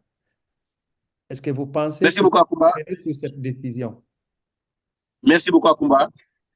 Mais revenons sur la notion de violence. Moi, je dis qu'on ne peut pas combattre la notion de violence à la tête de l'État tant qu'on ne recrute pas tous les régimes dans un même panier. Il faut qu'on arrête de faire la sélection sans retrouver une solution. Pourquoi la violence se retrouve toujours à la tête de nos États? Revenons sur les questions de médias. Quand vous dites qu'un pays où il n'y a pas de médias, la Guinée est loin, très loin d'être un pays où il n'y a pas de médias. Comme je vous ai dit à l'entame de la première question où cette notion de médias a été dit, je dis notre pays compte de nos jours plus de 200 et quelques médias. Les groupes de médias qui ont été fermés. Dans ces mêmes groupes-là, il y a quand je prends le groupe Adafo Média, dans ce même groupe, il y a 4 médias de ce groupe encore qui continuent à émettre. Il y a Kalak TV qui continue à émettre. Il y a Guinéfé qui est en train d'émettre. Il y a Suite qui est en train d'émettre.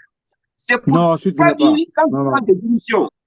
Quand je prends des émissions, comme Boutouni, à 17h, à 18h tout à l'heure, Boutouni va commencer à émettre.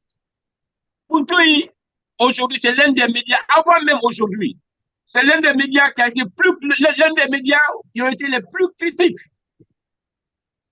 critiques au régime d'Alpha Condé.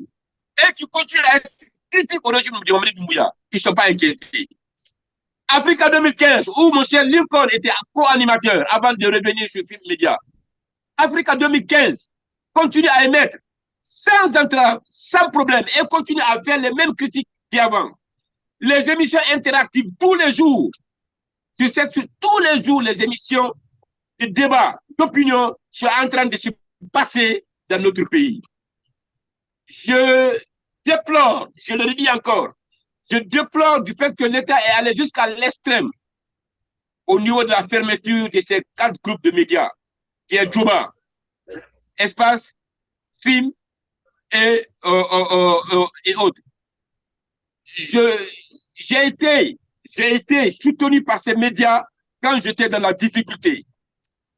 À chaque fois qu'il fallait parler de nous, ces médias ont parlé de nous. Ils ne nous ont retiré aucun franc pour parler de notre cause. Mon grand frère est passé dans tous ces médias. Il a été reçu par Lucon à Film. Il a été reçu par Lamine à Espace. Il a été reçu par les informés. Mon épouse a été reçue. Je ne peux pas être insensible face à la peine de ces familles aujourd'hui qui recevaient leur pain quotidien grâce aux travaux qu'ils effectuent dans ces médias. Maintenant, M. Condé, la question de Abumba, le message que vous avez pour le général Mamadi Doumbouya à propos des médias. Le message que je dis, là, j'en viens. Le message, le président de la République était un bon père de famille. Il lui a dit, il a reçu ces groupes de médias, mais il dit que face aux questions d'intérêt national, sa main ne tremblera pas. Je veux que ces médias aussi, je ne sais pas qu'est-ce qu'ils... Parce que moi, quand la question de l'intérêt national est placée, moi, je n'ai plus d'argument, parce que je ne sais pas il y a quoi d'intérêt national. Même si vous n'avez pas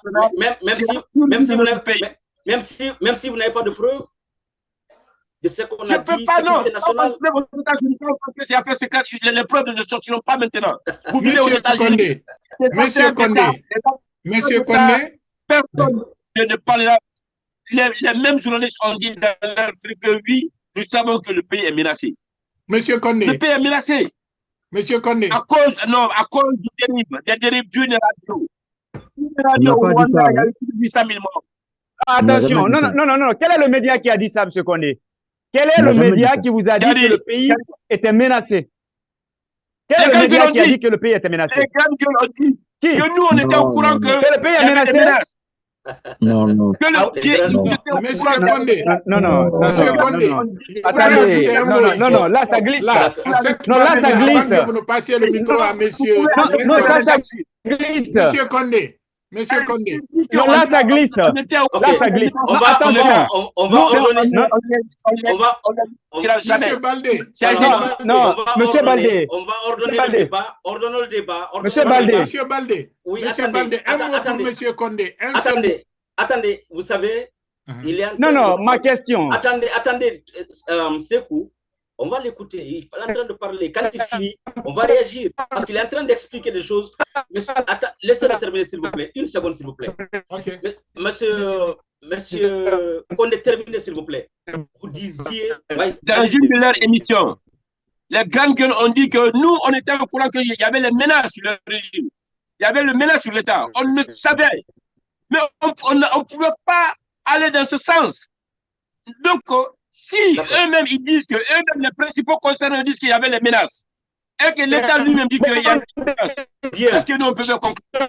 Allez-y. Voilà, Lincoln, allez-y. Voilà. Voilà.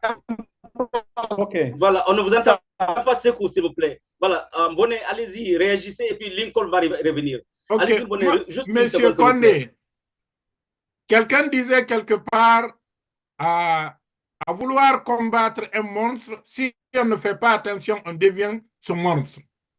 Parce que chez nous aussi, dans le Manding, parce que je suis de Dingirai, on dit que pour combattre un sorcier, il faut être sorcier.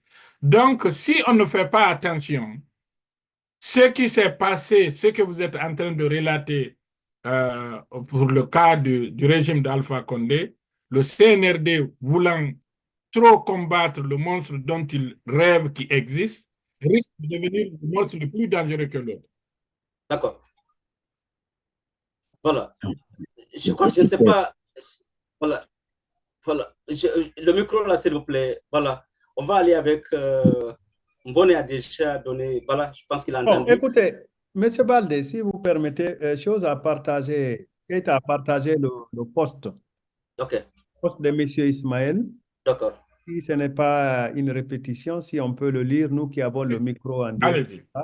Est-ce que vous pouvez permettre à Lincoln d'intervenir là, après je vous reviens? Oui, allez-y, allez-y. Lincoln, allez-y. Lincoln, allez-y. C'est qu'on ne vous entend. Voilà. Lincoln, allez-y, s'il vous plaît.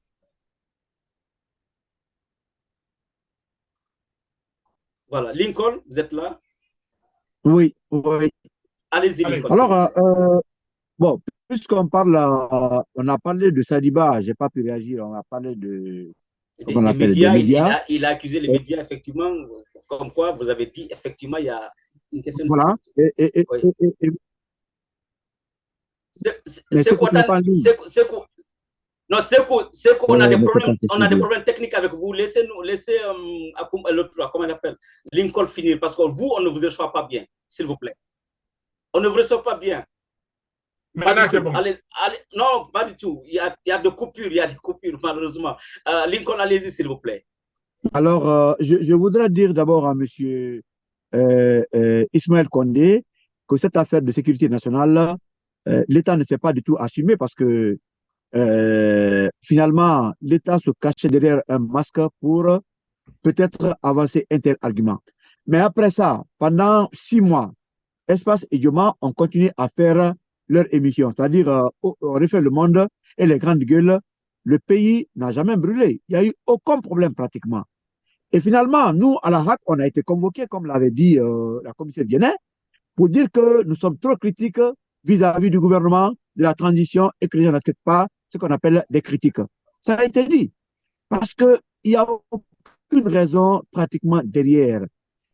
Les médias aujourd'hui n'appellent pas à la révolte.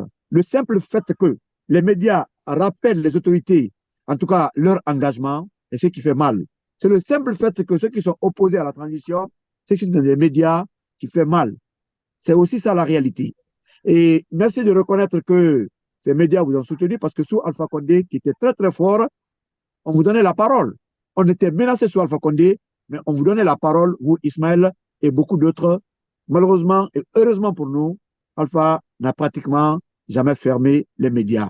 Je ne sais pas comment vous réagissez à tout ça, mais aujourd'hui, officiellement, on estime que ces médias n'accompagnent pas la transition parce que simplement, nous dénonçons les corruptions. Vous n'avez pas parlé de la HAC, de la CRIEF.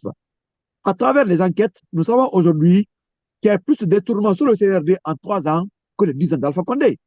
Et c'est avéré, on a tous ces dossiers.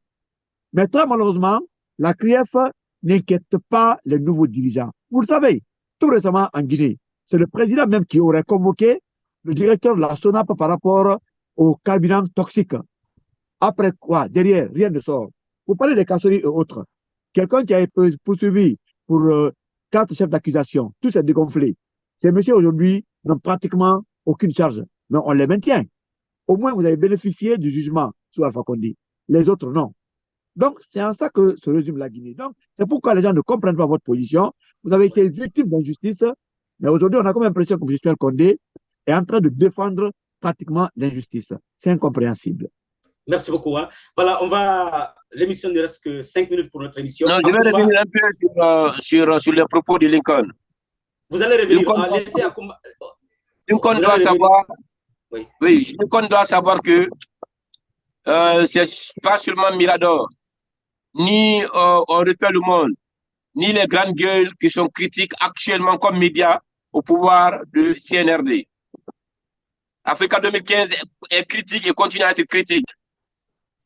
Face à l'opinion de Boutini est critique et continue à être critique.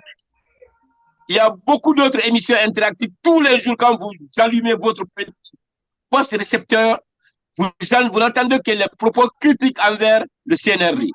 Donc, ce qui fait que la sécurité internationale menacée ne tient plus si vous dites la même chose. Donc, il n'y a plus de raison qu'on ait fermé les autres médias. Il n'y a plus de raison que les mêmes médias, d'autres médias font ce qui a été interdit aux autres. Si vous m'interdisez de passer, d'autres passent, la raison se trouve dans la main de l'État. Quand l'État dit que 3 radios critiques sur 200 et quelques radios critiques menacent la sécurité de l'État, ça c'est dans les secrets de l'État. Moi, je suis pas là pour dire pourquoi l'État a fait. Mais qu'on ne me dise pas que ces radios-là sont fermées, il n'y a aucune autre radio en Guinée. Moi, je compatis à la douleur de ces radios. Je viens de le dire, Lucas le sait. Quelle bataille ces radios-là ont fait pour nous. S'il y avait une solution de ne pas les fermer, moi, j'opterais pour la solution de ne pas les fermer. S'il y avait une solution. J'opterais pour cette solution. D'accord. S'il y avait une solution compromettante, j'opterais pour cette solution. Mais quand l'État dit que pour les questions d'intérêt national, la sécurité nationale, là, moi, je ne peux plus. Lui s'appelle monsieur. Voilà, il s'appelle monsieur. Voilà. Merci. De l'injustice. Bien, il s'appelle monsieur Ismaël Condé. Je le rappelle toujours que c'est notre invité VIP. Allez-y, Akumba, s'il vous plaît, pour votre question. Akumba, allez-y pour votre question, s'il vous plaît. Est-ce qu'on peut dire à Sekou de fermer le micro? Oui, Sekou, fermez votre micro parce que Sekou, on ne vous entend pas du tout. C'est un désagrément. Oui. Sekou, voilà, c'est la technique qui va nous aider. Sekou ne vous entend pas. Akumba Diallo, allez-y, s'il vous plaît. Ok, moi j'aimerais, puisque Sekou avait entamé la lecture de message. Sekou, on ne vous entend pas du tout, Sekou. On ne vous entend pas du tout. Vous, on va vous mettre un peu à l'écart parce que l'Internet ne marche pas du côté de la Guinée, s'il vous plaît. Excusez-nous. Akumba, allez-y, s'il vous plaît. Je disais qu'il fallait qu'on partage avec nos auditeurs et nos téléspectateurs le contenu du poste de M. Ismaël Condé. Et ça sera, Akumba, s'il vous plaît, je précise que ça sera la dernière question. Le temps, on n'est plus par le temps et on va faire la dernière question avec lui, s'il vous plaît. D'accord. Donc, je vais faire lecture rapidement de ce poste-là avec la vigilance et sous la surveillance de M. Ismaël Condé. Alors, le message, je cite: « Et si le colonel Sadiba ne s'était pas opposé à l'interpellation des hommes qui s'étaient rendus coupables du vol des armes au camp en soutenant que ce sont ces hommes, et si le colonel Sadiba avait accepté de mettre son plan de côté et son orgueil en acceptant le changement des postes du chef d'état-major des armées au ministère de la Défense et de l'urbanisme en charge de la récupération des domaines spoliés de l'État, un domaine dans lequel il avait fait ses preuves. Et si après ce refus, il acceptait de quitter la vie politique et rester loin des gens dont lui-même se disait: quand on n'a plus confiance en moi, je préfère rester à l'écart. Et si le colonel refusait aussi, comme il l'a fait précédemment, sa nomination au poste de chargé d'affaires à l'ambassade de Guinée au Cuba, je lis comme c'est écrit, hein. Et si le colonel avait pris son téléphone, appelé son ami et son frère, le président de la République ou le ministre de la Défense, ou même l'actuel chef d'état-major général des armées, l'informant son intention de regagner Conakry. Ce sont des points d'interrogation. Je ne sais pas si le message est fini, mais c'est là où finit la capture qu'on m'a envoyée, que Sékou m'a envoyée. Monsieur Condé, avec si on peut mettre Paris dans une bouteille, mais là, vos si, je n'avais pas lu le texte, mais je comprends que vos si accablent une dépouille mortelle. Écoutez, voilà. Vous savez que on ne vous a pas envoyé tout le poste. Ce que vous venez de dire, je dis avec si on peut mettre Paris dans une bouteille. Je l'avais mis dans le poste. Après, j'ai terminé mon message en présentant mes condoléances les plus attristées à la famille de Sadiba et j'ai prié Dieu que son âme repose en paix. Si et si Sadiba est mort, revenons sur la mort de Sadiba. Sadiba est mort pourquoi? Sadiba est mort en cellule à Kassa des suites d'une crise cardiaque. Pourquoi il est parti en prison? Pourquoi il est parti en prison? Il est parti en prison selon l'acte d'accusation parce qu'il aurait quitté Cuba pour venir ici sans autorisation de son chef hiérarchique et il aurait refusé de répondre aux invitations et il a été accusé de quoi? Il a été condamné à 5 ans de prison pour la tentative de déstabilisation du pays, d'abandon de poste et consort. C'est le procureur qui le dit, c'est pas moi. Moi, j'ai vu l'acte d'accusation de Sadiba. J'ai vu le début des années de Sadiba jusqu'à sa mort. Proche de lui que j'étais, je me disais, ça n'aurait jamais arrivé. Ce qui est arrivé à Sadiba, Sadiba n'aurait jamais dû se retrouver en prison. Attention, j'étais quand même le numéro 2 du CNRD. Après, le général m'a dit, la deuxième personnalité de CNRD, c'était Sadiba. Comment ça se fait qu'un homme aussi respectueux, respecté, puisse finir comme ça dans une cellule de moins de 5 mètres carrés? Je me suis dit, qu'est-ce qui n'a pas marché? Qu'est-ce qui n'a pas marché? Pourquoi c'est arrivé? Monsieur Condé, si vous permettez, là, j'ai une petite question. Non, j'ai compris. Je pose juste une petite question. Juste une petite question de clarification, s'il vous plaît, avec votre permission. Est-ce que Kassa est une prison régulière? Mais Kassa, c'est la première prison de la Guinée. La prison coloniale. Mais est-ce que Kassa appartient à la maison centrale de Conakry? Est-ce que Kassa est une prison régulière? Non, mais écoutez, c'est comme si vous me posez la question, est-ce que la prison civile de Kankan appartient à la maison centrale de Conakry? Non. Comme si vous me posez la question, est-ce que la prison civile de Dubreka appartient? Non, Kassa, c'est une prison. C'est dans les... Quand vous faites la liste des centres de détention pénitentiaire de notre pays, Kassa fait partie. Kassa fait partie. Kassa, c'est la première prison de notre pays. C'est comme si quand vous prenez l'État de New York, vous prenez la prison de Long Island. C'est la même chose. C'est une prison de haute sécurité, mais ça reste un centre pénitentiaire de notre pays. Je me suis dit, pourquoi mon général, le colonel Sadiba, un militaire respecté, bien formé, s'est retrouvé dans cette situation? Mais Modibo Keïta s'est retrouvé à Kaï, en prison à Kaï, Modibo Keïta. Hein? Modibo Keïta s'est retrouvé à Kaï. Je dis, dans ce qu'il a de désespoir. La position de la prison qui détermine, c'est pas la position d'une prison qui détermine la fin de l'individu. Tout ça. Voilà. Merci beaucoup. On n'aurait pas arrivé ici s'il n'y avait pas eu vol d'armes à la maison centrale, au camp. S'il n'y avait pas eu vol de truc, le doute n'allait pas s'installer. Le doute n'allait pas s'installer entre le général Sadiba et le général Mamadi. Monsieur Condé. S'il avait accepté volontiers, non, attendez, on est en train de refaire l'histoire. S'il avait accepté volontiers de quitter le chef d'état-major pour aller au ministère de l'Habitat, il allait être parmi nous parce qu'il n'allait pas se retrouver en prison. Il n'allait jamais se retrouver en prison. Il n'allait pas mourir. Non, est-ce que c'est obligé? Est-ce que c'est obligatoire? Non, mais je ne parle pas, écoutez-moi, il n'a pas été condamné pour le vol. Mais il n'a pas été condamné pour ça. Écoutez, Lincoln, Sadiba n'a jamais été condamné. Le général Sadiba n'a jamais été. Vous obligez les gens. Non, je vais parler de quelque chose. Écoutez, il a dit que le général Sadiba n'a jamais été inculpé pour le vol d'armes. C'est une supposition. Je n'en sais rien. Merci beaucoup, monsieur. Merci beaucoup, monsieur. Je n'en sais absolument rien. C'est pourquoi j'ai mis le si, parce que c'est ce que je dis. Monsieur Baldé. Oui.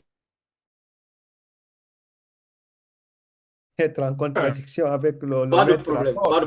Mais une toute petite question dernière, une toute petite question. Monsieur Condé, est-ce qu'aujourd'hui, vous avez le sentiment que vous avez été mal compris à travers ce message? Et si tel est le cas, est-ce que vous êtes dans les disponibilités de le retirer ou est-ce que vous êtes dans la fermeté de le maintenir? Est-ce que vous regrettez ce texte-là? Quel texte? Le que vous avez écrit là, ce qui vient d'être lu. Non, mais parce que, écoutez, j'ai été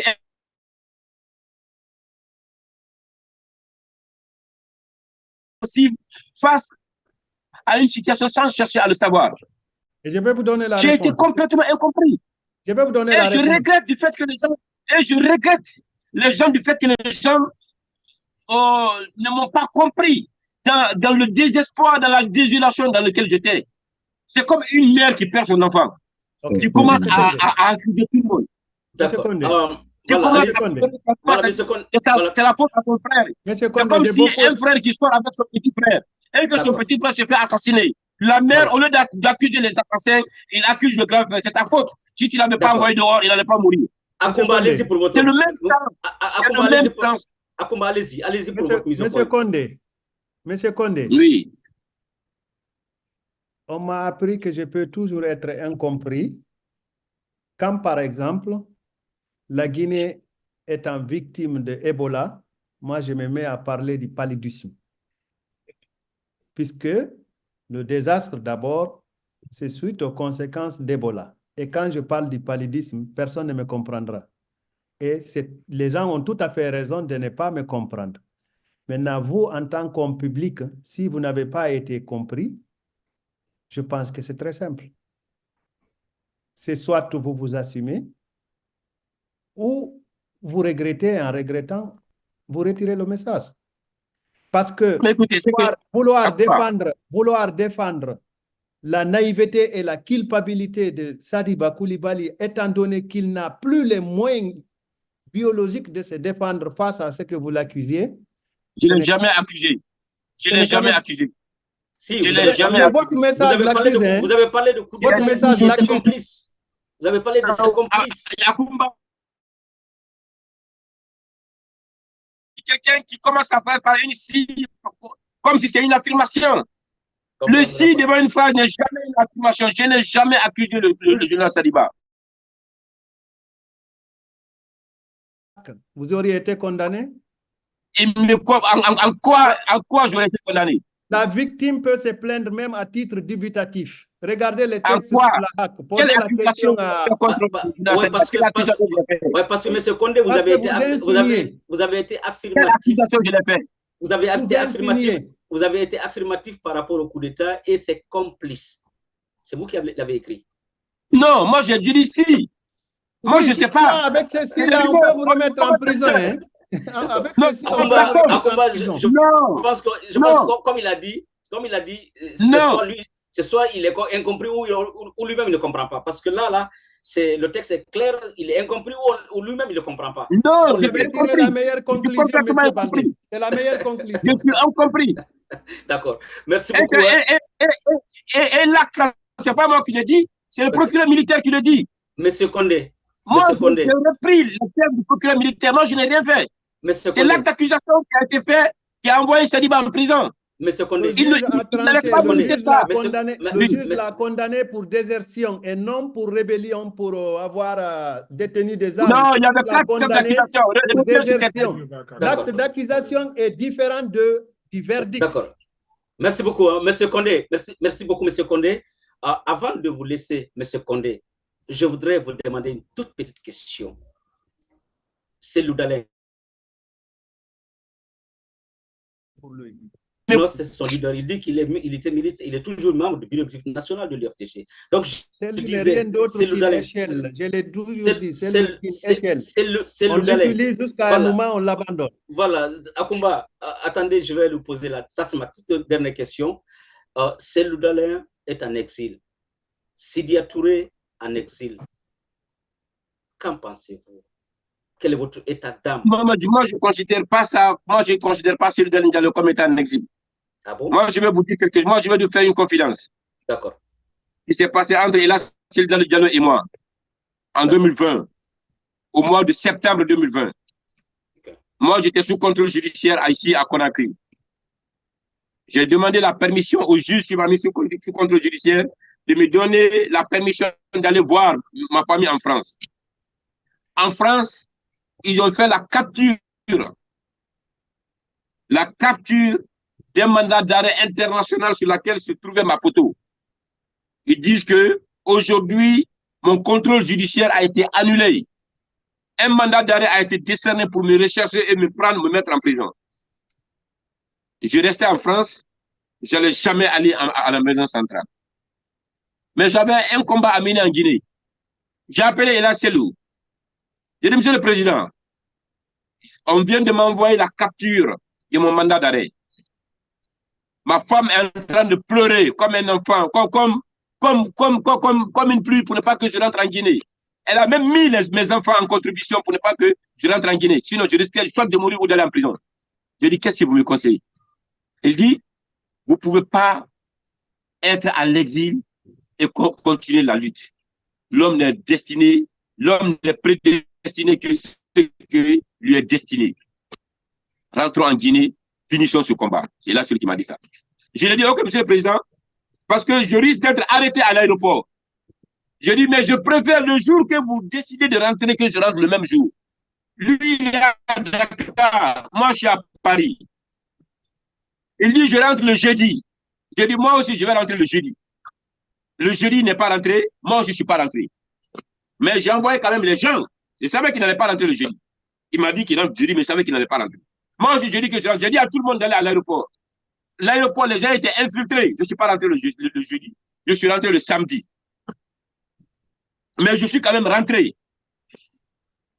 Je pouvais rester en France. Les gens allaient me considérer comme étant en exil.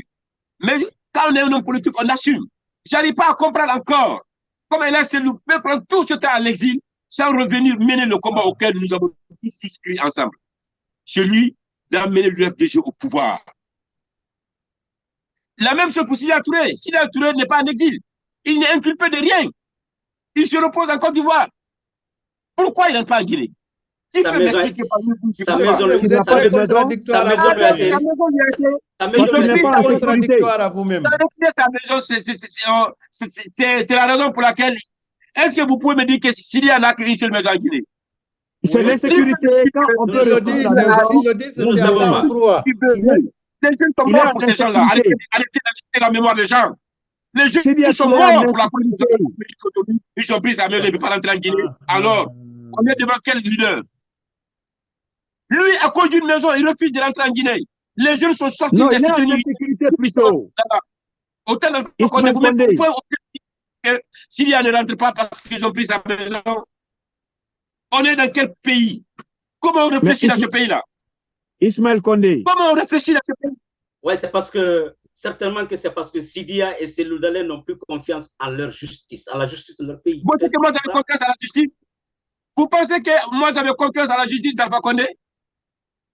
Vous pensez que j'avais confiance à cette justice? J'ai abandonné mes enfants, j'ai abandonné mes épouses, mes soeurs ont tout fait pour ne pas que je rentre. Mais un homme de conviction, prêt pour la bataille, je suis rentré. D'accord. Je suis allé en prison. Je suis sorti. C'est de ça de nos leaders. Là-bas pour dire que le combat doit être mené ensemble. On doit mener le combat pour la promotion de la démocratie en Guinée. Pas en fuyant devant dire qu'on n'a pas confiance. Tanzanie pouvait partir. Diaré pouvait partir. Tous ces leaders-là pouvaient fuir. Comme Bantama, comme tant d'autres. Mais si on décide de mener une lutte, ce n'est pas en disant qu'il y a une plainte contre moi, je ne rentre pas. Moi, j'ai pris ma responsabilité, je suis rentré et j'ai assumé. Je veux qu'il fasse la même chose. Très bien. Monsieur Baldé, j'imagine que Monsieur Condé nous a fait sa déclaration de démission. À l'UFDG. Yes. D'accord. Merci beaucoup, Monsieur Condé. Merci beaucoup à vous. Monsieur Condé, très sincèrement, moi je vous remercie. Merci d'avoir accepté de venir ici. Cette télévision est la vôtre. C'est Face à l'opinion. C'est pour tous les Guinéens, pour tous les bords, pour toute la classe politique guinéenne et pour tous ceux qui voudront intervenir.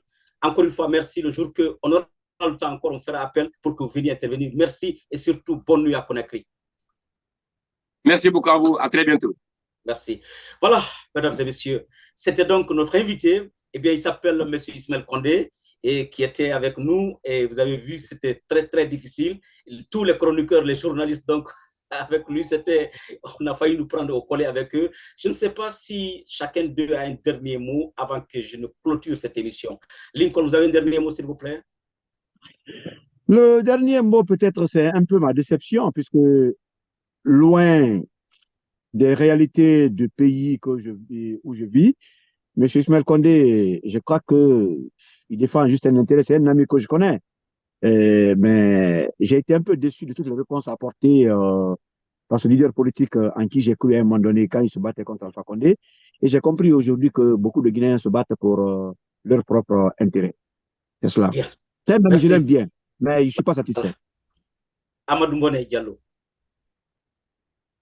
Bon, ben pour moi, ça va. M. Condé n'a pas compris encore que le malheur de l'autre peut être son malheur à lui-même. Donc là, tant que la case du voisin brille, ça va chez lui et il n'a pas peur que ça se retourne contre lui.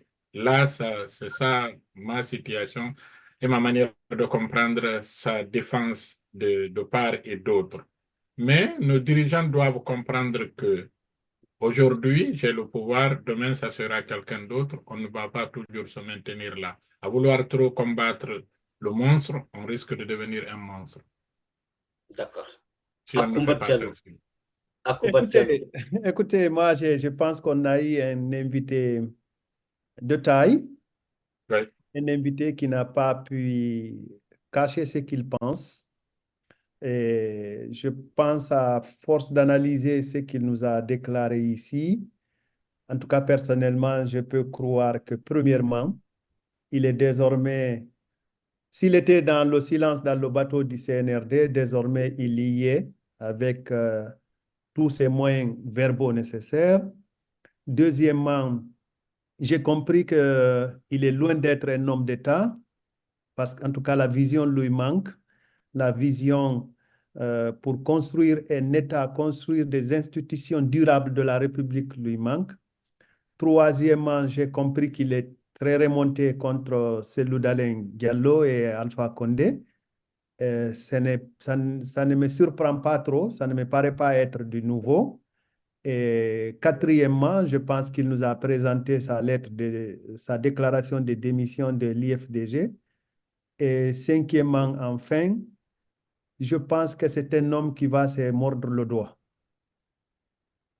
Voilà, un homme qui va se mordre le doigt, ça c'est signé Akumba Diallo. Malheureusement, eh bien, très malheureusement, Sékou Keïta, aujourd'hui, l'Internet n'était pas de ses côtés. Eh bien, du côté de la Guinée-Conakry, on s'excuse très fort pour le désagrément que cela a causé dans cette émission. Encore une fois, merci à toutes les techniques, à toutes comment on appelle, eh bien, la direction technique donc, qui se trouve basée à Washington, à Lyon et à Dakar. Donc, merci à eux, merci à tous ceux qui nous ont accompagnés dans cette émission. Et quant à notre invité, merci à lui. Et quant à vous, téléspectateurs, merci. Je vous reprends dans la prochaine émission. Au revoir. Bye bye.